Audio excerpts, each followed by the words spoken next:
What's up, guys? Mr. Fit here, and today is gonna be a brand new Weirdo Vlogs episode, and this time it's gonna be on, the a scrap character slash emotion in Inside Out 2, and which scrap emotion am I talking about? It's her. It's Shame. Yeah, a scrap character that has legitimately appear in Inside Out 2, but is scrapped because she might be a bit too much for the films as a more matured tone. Especially that she's kind of have like a more moody look and kind of have like a goth girl appearance. Since I think every media always have that one character that's basically a goth. That everybody's go crazy on. Like I think, for example, is Mavis. I don't know, she's entirely goth, but she might be one. And the goth kids from South Park. That's another example. Wednesday from the Addams Family. That's the other example. I think the Kevin O'Hara's character from Beetlejuice. Who's kind of considered as like a goth.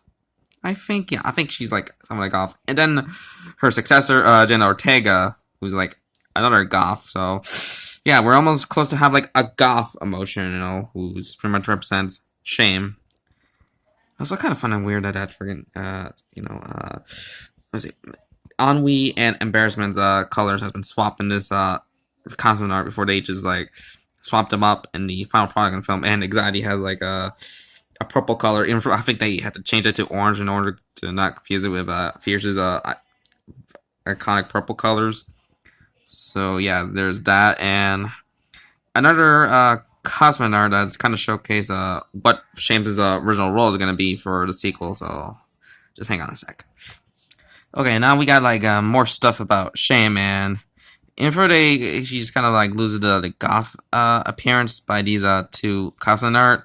Like there's someone that's gonna be kaiju sized, and there's another one which she looks a bit taller than the main three emotions. Well, no sign of disgust and fear, which is kind of odd since they're supposed to be like there, and that could pretty much like kind of have like a more of a rather it's like a strange identity, a very dark identity that doesn't want Riley to fail. According to this description, which and I quote, in the early days of development, we had the emotion of shame in the film.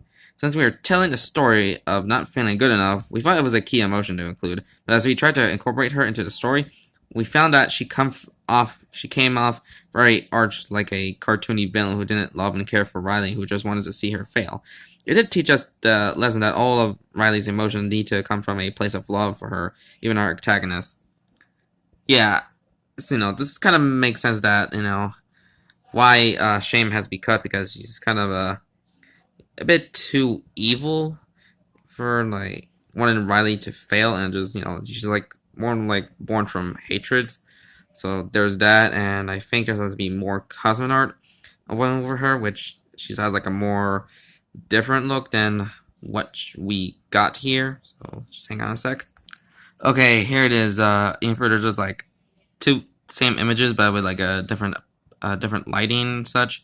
But this is the shame that is gonna be this, when she's like, I think, out of control, and she becomes this somewhat age of horror looking creature, and George is like a bit kind of like trying to like just like kind of like trying to check on what's going on with her, and there's like, I think that the original plan is like Shame's legitimate like steal the sense of self object, since I think in the final version of the film, anxiety just like freaking yeeted out of headquarters, and this becomes like Sonic Movie 1. We're trying to get that object from one place, trying to get that object from the from the far distance to get it, trying to like, it's like a something like a adventure type of story with like trying to get that object to get it back to the original place. So there's that, and yeah, I could pretty much like always down with like somewhat age of horror type creatures, and Shame's Legend could be that in the somewhat in the third action film, which I think it looks cool, but I think it's kind of better to have like scrap Shame, because I think she might make the film a bit too dark.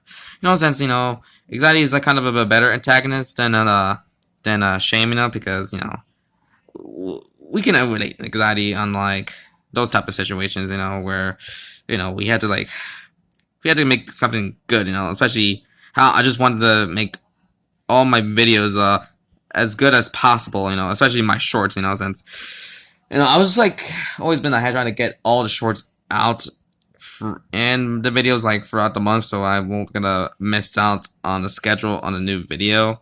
So there's that, and I think there's like another cousin art that I'll check. I'll gonna get checked later. So just hang on a sec. Okay, there's like 3 more designs on Shame. Like the first one is like the one we all know is the kind of a gothic look, for it's like a bit more colorful than like all gothic theme. And then we got this one, which is kind of the most interesting one, so where she has like these orbs are like a necklace, which I think it could be resembles Riley's core memories. I think that could be core memories, but I may be wrong. And there's the last one where she's had like kind of had like this huge black smoke that coming out of her hair, which kind of resembles like the negative thoughts from Riley, which Shame is like kind of like a inner negative voice for Riley. So so I've seen like the scrap that one video that kind of showcased these cups in there, and like they say that one of them has like kind of have like something to do with like Riley's inner negative voice, which I think that kind of explains why these why Shames might be too much for the film to be. Could make it a bit too dark, like somewhat Toy Story 3 dark, maybe Revenge of the Sith type of dark, Dark of the Moon type of dark, maybe The Return of the King type of dark, Dark Knight Rises dark, and I think Deathly Hallows type of dark, and also Endgame and Infinity War type of dark, and also Guardians of the Galaxy 3 type of dark, since maybe this is like might be too much for everyone, but sometimes sequels always tend to be as good, but also a bit more darker and have a more broader, more complex story than the first films. Is more simple stuff, which I think I pretty much really like this really crazy one with the Shames is like yelling in agony while it's like this black fog of smoke coming out of her. So there's that. Okay, I think there's like one more cousin art that's involved with Shame, so let me check out. Okay, this could be the last one, I think, but there's also I think there's like original plans like Shame's hair is gonna be like someone like have a mind of its own, and possibly could be like just like she's gonna be like somewhat Medusa-esque character, where she has like these fins are basically like snakes, and they look wickedly good and scary at the same time. Like, gosh darn it, I'll be horrified if I see these. If I were in Joyce's position, like, gosh damn, these are kind of a somewhat nightmare-filled level of. Yeah, this could be kind of could make some kids scared about on this. So yeah. So that's about it about the scrap emotion in Inside Out 2, and also I think there's like another thing, like it's like in the original act, Shame's legitimately because of the the fans going crazy in headquarters instead of Anxiety, since like fans about everything is like falling apart in Riley's mind, because of Shame, and I think that might be a bit too intense for some people, but it could make. I think that looks kind of an interesting climax. For the what we got in the final version of the film with Anxiety just going a bit out of control and having like some kind of like a nervous breakdown type of moment, which I think I kind of prefer that than what we got from the from what Shames' cause is gonna do during the last half of the film. So there's that. So, anywho, guys, hope you enjoyed this rather short Weirdo Vlogs episode. So, like and comment this video and subscribe for more content. So, this is Mr. right here, and I hope you have a very good day. So, see ya.